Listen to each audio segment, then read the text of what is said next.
Donc là on a notre produit qui est le Player Jet, qui est un produit avec un écran AMOLED, a la possibilité d'avoir différents champs sur le fond d'écran. Alors avec la possibilité d'avoir toujours nos raccourcis dynamiques et les widgets qu'on va faire cliquer et glisser sur cette barre d'outils. Donc on fait défiler. Alors l'arrivée de nouveaux widgets comme MySpace, YouTube, des connexions Wi-Fi, Bluetooth stéréo embarquées directement dessus.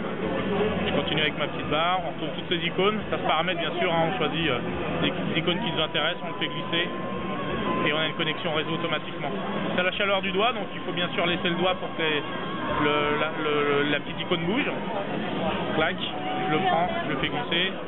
Si je vais sur mon menu, on va retrouver trois pans différents avec le premier qu'on connaît où on va avoir le journal d'appel, le répertoire, les paramètres, des petites fonctionnalités assez sympas où on a la possibilité d'appeler directement avec ses photos.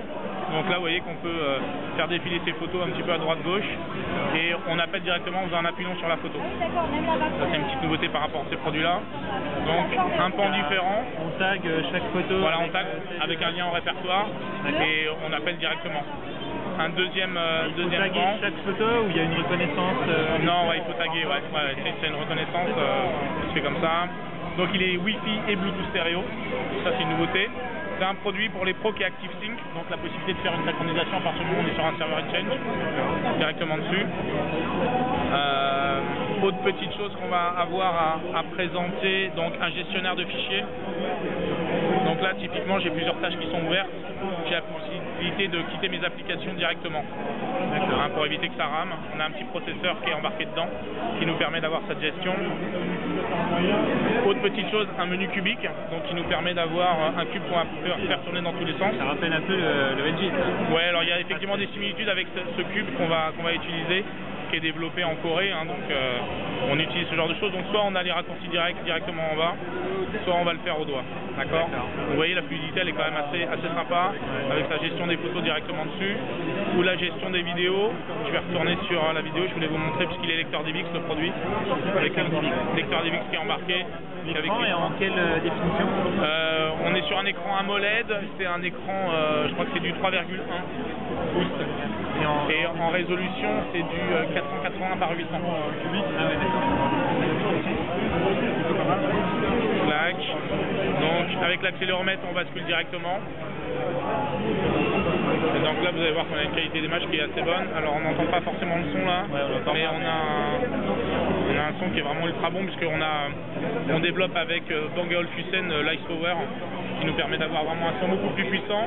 Il embarque la technologie DNSE, donc pour la netteté du son et la gestion des graves, et aussi tout ce qui est SRS 5.1 qui nous permet d'avoir un environnement virtuellement comme si on était dans un home cinéma. DNSE c'est comme les télé Samsung, je crois. Voilà, c'est les télés les embarquent, les baladeurs MP3 les embarquent aussi, c'est une technologie qu'on embarque effectivement maintenant sur nos mobiles.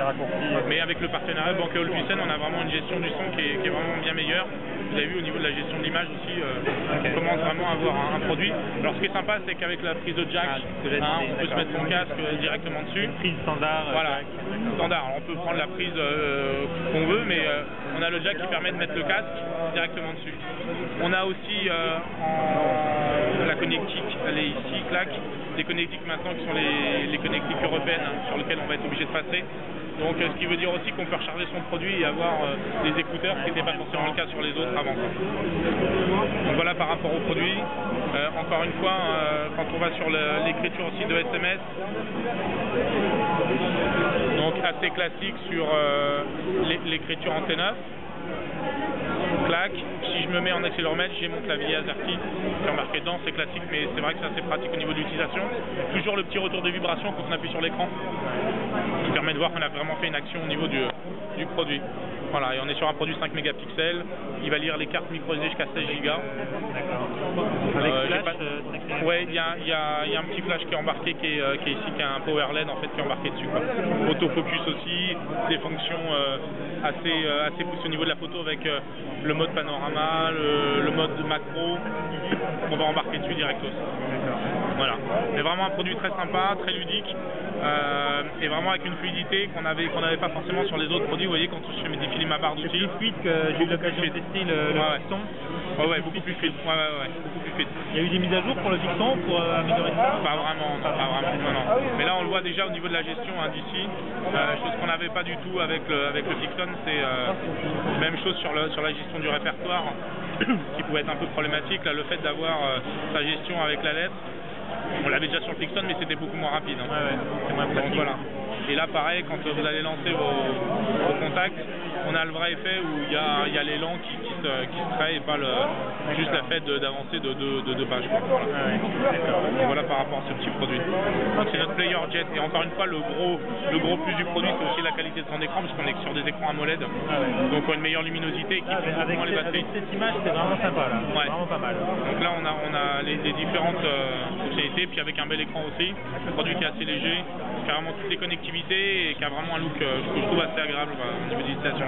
Et encore une fois, le gestionnaire de fichiers qui permet vraiment d'avoir, quand je fais un appui long en fait, le gestionnaire de fichiers qui nous permet vraiment de couper les applications qu'on a lancées. Donc on peut avoir jusqu'à 7 applis en même temps. Lancer la musique, le jeu, je sais pas moi, la radio, et après on quitte les applis pour justement éviter que ça rame de trop.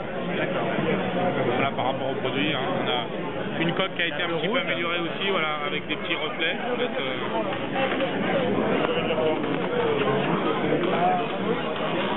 qui est assez léger au niveau de l'utilisation, hein, qui est vraiment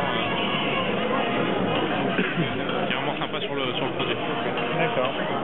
Et donc disponibilité et prix, vous pouvez... Ouais, normalement c'est un produit qui est dispo fin juin, début juillet. D'accord. Après niveau prix, ouais, très bientôt, ouais. Niveau prix, normalement à Beau, on devrait être sur du 129 € à peu près. Donc en nu, je pense qu'on est sur du 4,49, 4,99. D'accord.